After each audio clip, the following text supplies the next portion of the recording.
खबर अगली पाकिस्तान से तालिबान ने ले लिया है बदला। सीमा चौकियों पर अफगान तालिबान की गोलीबारी की खबर है। इसमें अपर कुर्रम जिले में पाक चौकियों पर हमला हुआ है। पाकिस्तानी अर्धसैनिक बल के एक जवान की मौत की भी जानकारी मिल रही है। तालिबान के हमले में 11 लोग और हैं जो कि जख्मी हो गए हैं। पाकिस्तानी सेना ने जवाबी कार्रवाई भी की। अफगान सेना के 7 से 8 जवान इसमें मारे गए हैं, जो पाकिस्तान की तरफ से दावा किया जा रहा है। अब जिस तरीके से यहाँ तालिबान और पाकिस्तानी फौज आमने सामने है, यहाँ पाकिस्तानी फौज की तरफ से पहले टीटीपी के ठिकानों पर हमला किया गया, फिर उधर से तालिबानी लड़ाके पाकिस्तान की तरफ आगे बढ़े और फिर यहाँ पाकिस्तानी फौज फिर हमले का जवाब दे रही है। यानी ये जो हमला है, हमले का रिएक्शन है, काउंटर अटैक है, ये तमाम खबरें ऐसी बनी हुई हैं जो ना तो पाकिस्तान के लिहाज से ठीक हैं और ना ही अफगानिस्तान के लिहाज से ठीक है। इस पर बात हम करेंगे। मेजर जनरल रिटायर्ड अनुज माथुर सर मेरे साथ में जुड़ गए हैं डिफेंस एक्सपर्ट के तौर पर, साथ ही साथ group captain retired UK Devnath sir भी मेरे साथ में जुड़े हुए हैं डिफेंस एक्सपर्ट के तौर पर। आप दोनों का बहुत स्वागत। मेजर जनरल माथुर, जो तस्वीर हम देख रहे हैं वो ना तो पाकिस्तान की सेहत के लिए ठीक है, ना अफगानिस्तान के ही लिए ठीक है। ये अटैक फिर काउंटर अटैक चलेगा कब तक? ये नया एक युद्ध का मुहाना है क्या, युद्ध की स्थिति है क्या जो फिर से हम देख रहे हैं? आप ठीक कह रही हैं। ये युद्ध जो है लंबा युद्ध नहीं कहूंगा मैं इसको, स्कर्मिश है। ये असल में क्या हुआ है कि ये शुरू से ये एक बड़ी भारी समस्या रही है। उसकी समस्या की वजह, उसकी जड़ है डूरंड लाइन। डूरंड लाइन जो कि 1893 में खींची गई थी और वो भारत का और अफगानिस्तान का एक रफ बॉर्डर अंग्रेजों ने बना दिया था।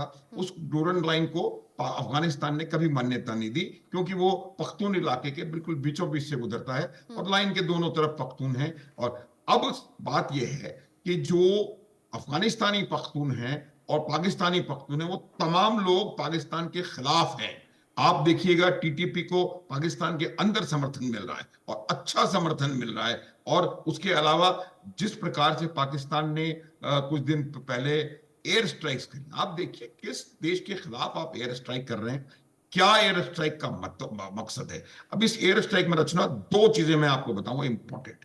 पहली बात, आप जब भी कोई ऐसा आउटरेजियस स्टेप लेते हैं या कोई आपको लगता है कि ये स्टेप लेने की आवश्यकता है, तो आपको ग्राउंड के ऊपर उसकी तैयारी करनी पड़ेगी। आपको अगर लगता है कि आप जाकर के अफगानिस्तान में हवाई हमला करेंगे और वहां से कोई जवाब नहीं आएगा, तो मुझे लगता है ये कहीं ना कहीं एक बहुत बड़ी भूल है। और वही भूल पाकिस्तान ने करी। उनको लगा कि वो एयर स्ट्राइक कर देंगे तो अफगानिस्तान जो है वो दब करके चुप हो जाएगा। लेकिन इसी वजह से उन्होंने अपने फॉरवर्ड बेसिस के ऊपर इसके लिए सुरक्षा की ज्यादा बड़ी तैयारी नहीं करी और उसका परिणाम है कि आज इनके फॉरवर्ड बेसिस पे इम्यूनिटी के साथ अफगान और पश्तून हमला कर रहे हैं, टीटीपी हमला कर रही है और लगातार इनके ऊपर नुकसान पहुंचा रहे हैं। पहली बात।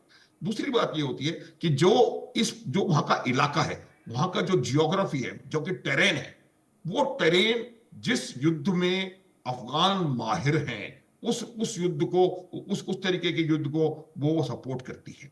आप देखेंगे जब अंग्रेज आए, अफगानिस्तान का इतिहास है, अफगानिस्तान में जाकर के कोई भी देश पूरे इतिहास में कोई भी वहां अफगानिस्तान में जाकर के विजयश्री नहीं पा सका है। अंग्रेजों ने ट्राई किया, कुछ नहीं मिला। रशियंस ने किया, उनको जाना पड़ा।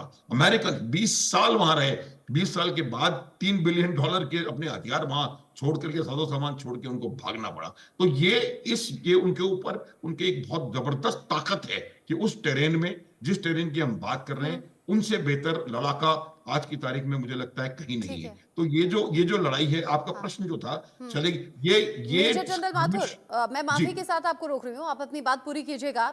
यूके देवनाथ सर भी हमारे साथ हैं, लेकिन इस बीच एक तस्वीर सामने आ रही है।